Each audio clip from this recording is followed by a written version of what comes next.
नमस्कार फ्रेंड्स, आपके अपने YouTube चैनल ज्ञान प्रकाश में आपका स्वागत है। हाँ फ्रेंड्स, अगर आपको मेरी वीडियोस पसंद आती हैं please like share and subscribe my channel. आइए फ्रेंड्स, वीडियो स्टार्ट करते हैं।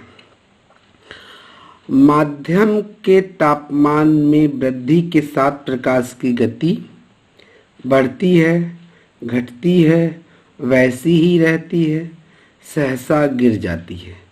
तो माध्यम के तापमान में वृद्धि के साथ प्रकाश की गति बढ़ती है। प्रकाश की गति है 9 into 10 to power 2, 3 into 10 to power 11 metre पर second, 3 into 10 to power 8 metre पर second, 2 into 10 to power 4 metre पर सेकेंड। तो आपको पता है दोस्तों, जो प्रकाश की चाल होती है 3 लाख किलोमीटर प्रति सेकंड होती है। 3 लाख किलोमीटर पर सेकंड अगर हम मीटर में चेंज करेंगे तो आपका ये ऑप्शन सही है, 3 इंटू 10 टू पावर 8 मीटर पर सेकेंड। सूर्य ग्रहण होता है, सूर्य ग्रहण होता है जब चंद्रमा सूर्य और पृथ्वी के बीच आ जाता है। सूर्य चंद्रमा और पृथ्वी के बीच आ जाता है, पृथ्वी चंद्रमा और सूर्य के बीच आ जाती है। सूर्य चंद्रमा व पृथ्वी एक सीध में नहीं होते हैं। तो इसका जो आंसर है, सूर्य ग्रहण कब होता है? जब चंद्रमा सूर्य और पृथ्वी के बीच में आ जाता है। जब चंद्रमा सूर्य और पृथ्वी के बीच आ जाता है तो आपका सूर्य ग्रहण होता है। चंद्र ग्रहण घटित होता है, किस दिन घटित होता है? अमावस्या के दिन, पूर्णिमा के दिन, अर्धचंद्र के दिन, अमावस्या एवं पूर्णिमा के दिन। तो चंद्र ग्रहण कब घटित होता है? पूर्णिमा के दिन। उचित रीति से कटे हीरे की असाधारण चमक का आधारभूत कारण यह है कि उसमें अति उच्च पारदर्शिता होती है, उसका अति उच्च अपवर्तन सूचकांक होता है, वह बहुत कठोर होता है, उसके सुनिश्चित विदलन तल होते हैं। तो क्या है इसका आंसर? उसका अति उच्च अपवर्तन सूचकांक होता है। जब एक कॉम्पैक्ट डिस्क सूर्य के प्रकाश में देखी जाती है, यानी जब एक सीडी सूर्य के प्रकाश में देखी जाती है तो इंद्रधनुष के समान रंग दिखाई देते हैं। इसकी व्याख्या की जा सकती है परावर्तन एवं अपवर्तन की परिघटना के आधार पर, परावर्तन एवं पारगमन की परिघटना के आधार पर, विवर्तन एवं पारगमन की परिघटना के आधार पर, अपवर्तन, विवर्तन एवं पारगमन की परिघटना के आधार पे। तो आपका ऑप्शन जो है उसका परावर्तन एवं अपवर्तन की परिघटना के आधार पर, ये आंसर आपका सही है। और इसमें आपका ये आंसर सही है, इसमें आपका पूर्णिमा के दिन सही है। किस गुणधर्म के कारण पानी से भरे बर्तन में डुबाई गई छड़ी मुड़ी हुई प्रतीत होती है? परावर्तन के कारण, न्यूटन का गति नियम, अपवर्तन के कारण या उत्प्लावन के कारण? तो क्या आंसर इसका? अपवर्तन के कारण। एक समतल दर्पण पर आपतित किरण 60 डिग्री का कोण बनाती है, तो परावर्तन कोण क्या होगा उसका? 30 डिग्री, 60 डिग्री, 90 डिग्री, 180 डिग्री। क्या होगा? 60 डिग्री का कोण बनाएगी। अगर प्रकाश का आपतन कोण 90 डिग्री है और अपवर्तन के बाद का कोण 30 डिग्री है तो माध्यम का अपवर्तनीय सूचक क्या होगा? 1.5, 0.5, 3.0, 1.25। तो क्या होगा अपर सूचकांक? 3.0 होगा।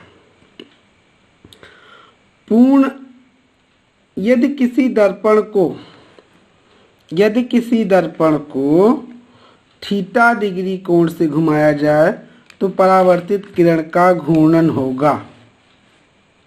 क्या होगा परावर्तित किरण का घूर्णन?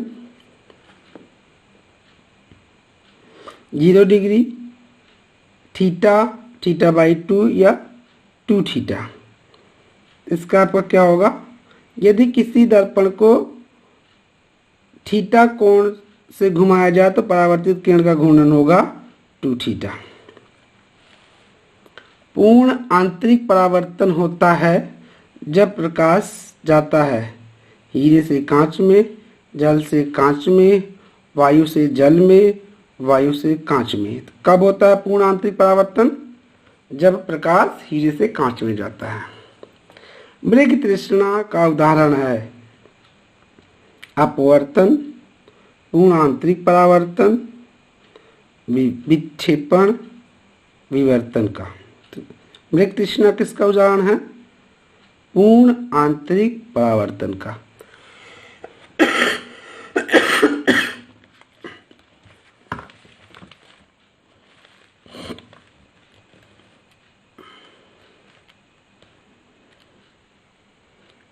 पेट अथवा शरीर के अन्य आंतरिक अंगों के निरीक्षण के लिए प्रयुक्त तकनीक इंडोस्कोपी आधारित है।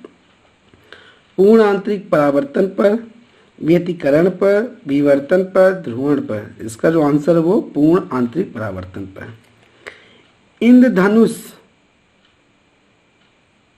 किस कारण होता है?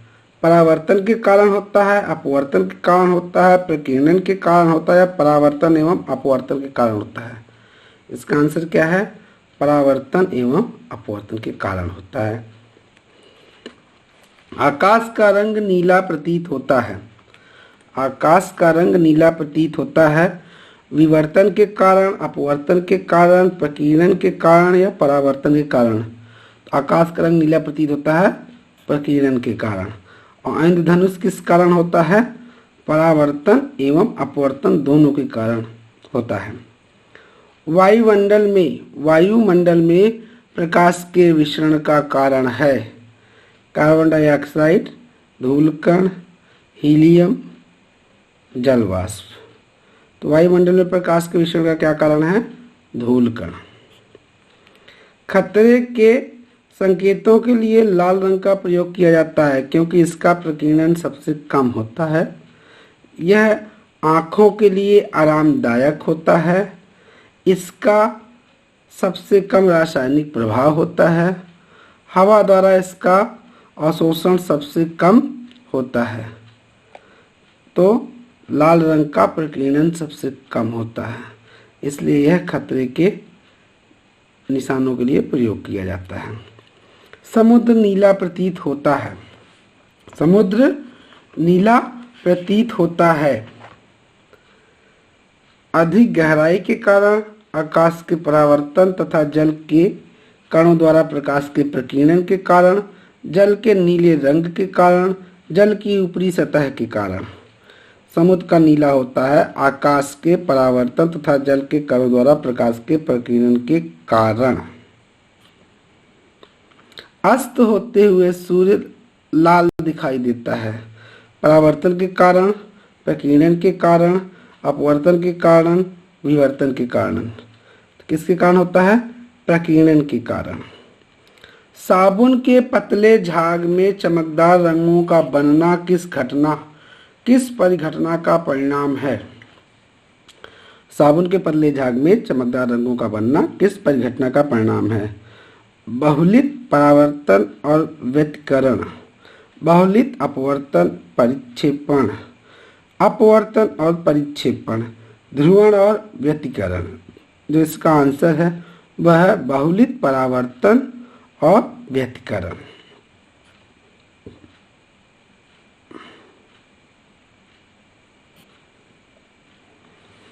मोटर कार के पश्च दृश्य के लिए कौन सा दर्पण प्रयुक्त होता है? समतल दर्पण, समतल दर्पण, समतल उत्तल दर्पण, अवतल दर्पण, उत्तल दर्पण। मोटर कार के पश्च दृश्य के लिए उत्तल दर्पण प्रयोग किया जाता है। दाढ़ी बनाने के लिए काम में आते हैं, दाढ़ी बनाने के लिए काम में लेते हैं किस दर्पण को? अवतल दर्पण, समतल दर्पण, उत्तल दर्पण या इनमें से कोई नहीं। तो किसको काम में लेते हैं? अवतल दर्पण को। मानव आंख की रेटिना पर कैसा प्रतिबिंब बनता है? मानव आंख की रेटिना पर कैसा प्रतिबिंब बनता है? वास्तविक तथा उल्टा, वास्तविक तथा सीधा, आभासी तथा उल्टा, आभासी तथा सीधा। मानव रेटिना पर कैसा प्रतिबिंब बनता है? वास्तविक एवं उल्टा। 1.5 मीटर लंबे व्यक्ति को अपना संपूर्ण प्रतिबिंब देखने के लिए आवश्यक दर्पण की न्यूनतम लंबाई क्या होगी? व्यक्ति की लंबाई की आधी, व्यक्ति की लंबाई की आधी यानी 0.75 मीटर। Option B. जब कोई वस्तु दो समानांतर समतल दर्पणों के बीच रखी जाती है तो बने हुए प्रतिबिंबों की संख्या क्या होती है? बने हुए प्रतिबिंबों की संख्या क्या होती? 2, 1, 6 अनंत अनंत होती है। पानी में हवा का बुलबुला वैसे ही काम करेगा जैसा करता है कौन? उत्तल दर्पण, उत्तल लेंस, अवतल दर्पण, अवतल लेंस। कौन काम करेगा? अवतल लेंस। धूप के चश्मे की क्षमता होती है 0 डायप्टर, 1 डायप्टर, 92 डायप्टर, 4 डायप्टर। कितनी होती है? 0 डायप्टर। धूप के चश्मे की क्षमता होती है 0 डायप्टर, 1 डायप्टर, 92 डायप्टर या 4 डायप्टर। कितनी डायप्टर होती है? 0 डायप्टर। यदि किसी ऐनक के लेंस का पावर +2 डायप्टर हो तो इसके फोकस की दूरी होगी 200 सेंटीमीटर, 100 सेंटीमीटर, 50 सेंटीमीटर या 2 सेंटीमीटर।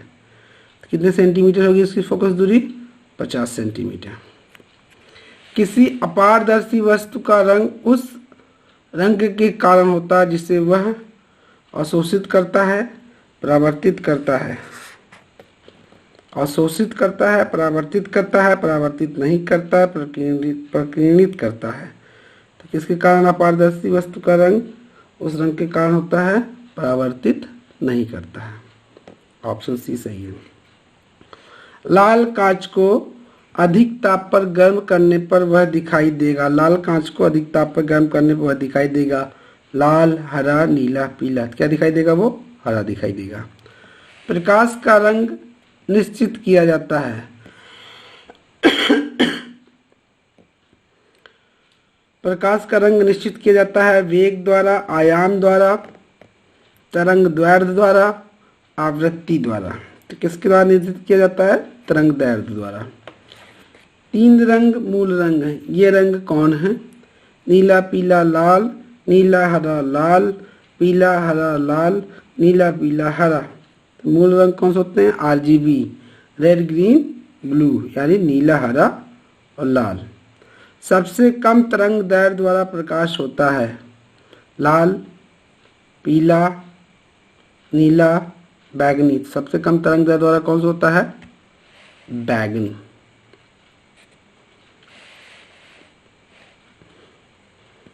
जब प्रकाश के लाल, हरा और नीला रंगों को समान अनुपात में मिलाया जाता है तो परिणामी रंग क्या होता है? मैजेंटा, सफ़ेद, काला, श्याम। तो क्या होता है? सफ़ेद होता है। कैमरे में किस प्रकार के लेंस का उपयोग में लाया जाता है? कैमरे में किस प्रकार का लेंस उपयोग में लाया जाता है? उत्तल लेंस, अवतल लेंस, वर्तुलाकार, समान मोटाई का। तो कौन सा लेंस यूज किया जाता है? उत्तल लेंस। आइरिस का क्या काम है? आंख में जाने वाले प्रकाश की मात्रा को नियंत्रित करना, आंख में जाने वाले प्रकाश की मात्रा को लौटाना, प्रतिबिंब लेंस को चित्त भेदना, इनमें से कोई नहीं। तो क्या काम है उसका? आइरिस का आंख में जाने वाले प्रकाश की मात्रा को नियंत्रित करना। निकट दृष्टि दोष से पीड़ित व्यक्ति के चश्मे में प्रयोग किया जाता है। अगर निकट दृष्टि दोष का व्यक्ति है तो उसके चश्मे में कौन सा लेंस प्रयोग किया जाता है? ए उत्तल लेंस, बी समतल उत्तल लेंस, अवतल लेंस, समतल अवतल लेंस। कौन सा प्रयोग किया जाता है? अवतल लेंस।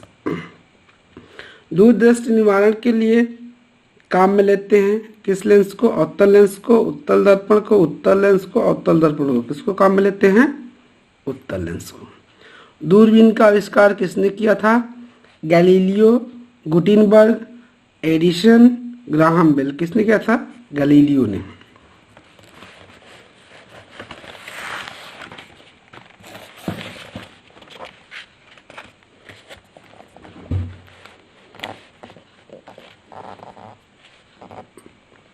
आंख की रेटिना की परंपरागत कैमरा के निम्नलिखित में से किस भाग से तुलना की जाती है?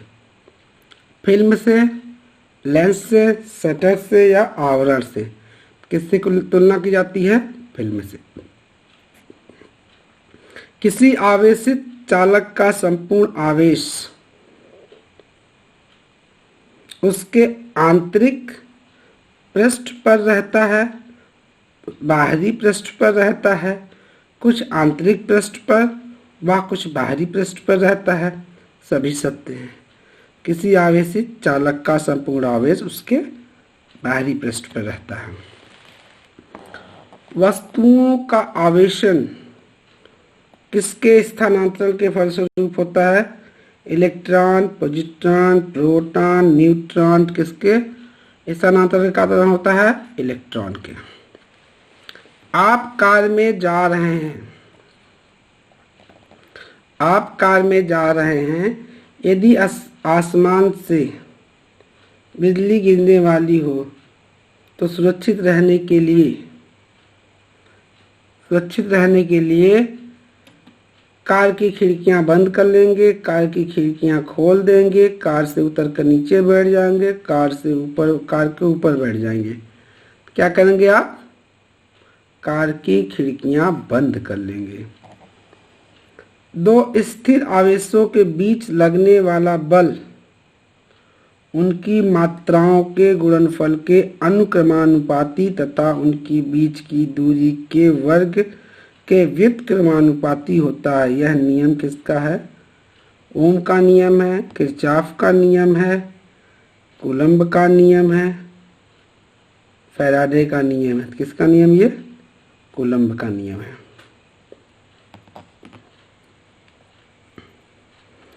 किसी विद्युत परिपथ में इकाई धन आवेश को एक बिंदु से दूसरे बिंदु तक ले जाने के लिए किए गए कार्य द्वारा मापा जाता है। उन बिंदुओं के बीच के प्रतिरोध को, विभवांतर को, धारा को, विद्युत धारा की प्रबलता को। किसको मापा जाता है?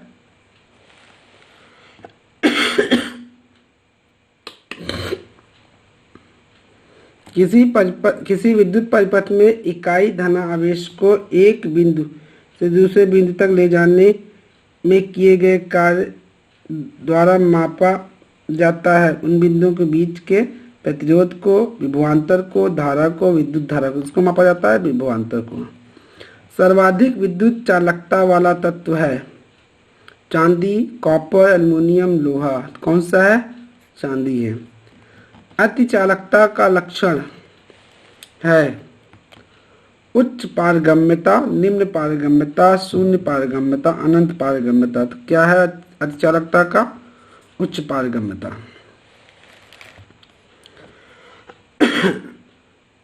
अधातुएं विद्युत की कुचालक होती हैं क्योंकि उनमें मुक्त इलेक्ट्रॉन नहीं होते, उनके परमाणु हल्के होते हैं, उनका गलनांक ऊंचा होता है, उपर्युक्त सभी। तो उनमें मुक्त इलेक्ट्रॉन नहीं होते, इसलिए वो कुचालक होती हैं। तांबा मुख्य रूप से विद्युत चालन के लिए प्रयोग किया जाता है क्योंकि इसका गलनांक अधिक होता है, यह सस्ता होता है, यह बहुत टिकाऊ होता है, इसकी विद्युत प्रतिरोधकता निम्न होती है। तो ये विद्युत चालन प्रयोग किया जाता है क्योंकि इसकी विद्युत प्रतिरोधकता निम्न होती है।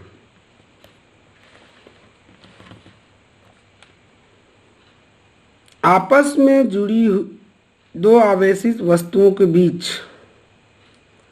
विद्युत धारा नहीं बहती यदि वे समान आवेश पर हों, समान धारिता पर हों, समान विभव पर हों या समान प्रतिरोध पर हों।